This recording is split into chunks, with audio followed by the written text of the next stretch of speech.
Hi, my name is Keith Richards, and I'd like to introduce you to Value Trend Wealth Management of WorldSource Securities. And I'd like to show you what makes Value Trend different from other investment firms. I'll also explain why Value Trend clients make money when others sometimes don't. During the 2008-2009 crash, a lot of investors lost about 30% or more of their portfolios. This, of course, had a huge impact and a long-lasting effect on people's attitudes towards investing. But there was a good reason why this happened. People were investing by habit and not by strategy. During the 2008-2009 crash, Value Trend clients retained their wealth. And the explanation for this is simple. Value Trend doesn't invest by habit. All Value Trend portfolio activity is a product of ongoing and active analysis of markets and economic conditions. So let me show you what this analysis looks like. This chart of the Dow Jones Industrial Average goes back to 1884. And if you look at it, it reads from left to right. The chart shows us that stock markets do move up over time, but they don't move up in a smooth line. There are high points and there are low points. And in between, there are flat periods. We call these flat periods sideways or range-bound markets. And we just happen to be in one of those sideways markets right now. And actually, it started about a decade ago. This insight guided Value Trend's portfolio decisions and explains why our clients continue to do well when others don't.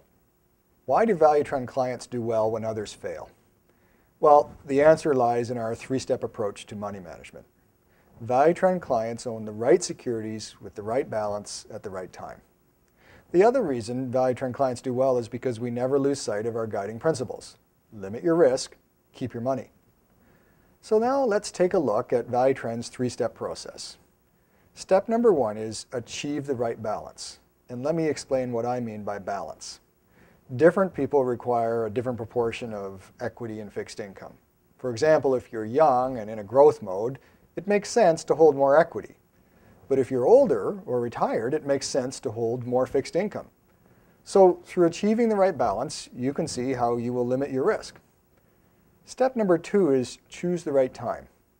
As you've seen, market conditions do change over time, and each change requires a very different investment strategy. During the last bull market, investors developed the habit to buy and hold. But then markets changed. They shifted from a bull to a sideways market.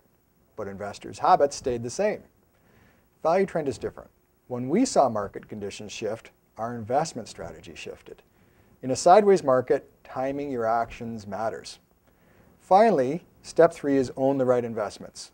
Well, let's say you've got the balance right, and let's say you've got the timing right. How do you know the right assets to own? Well, Value Trend recognizes that all investments have risk. What we do is we choose only those investments where the risk is lower than their potential return. So now you know the Value Trend difference and how our three steps support our guiding principles. Limit your risk. Keep your money.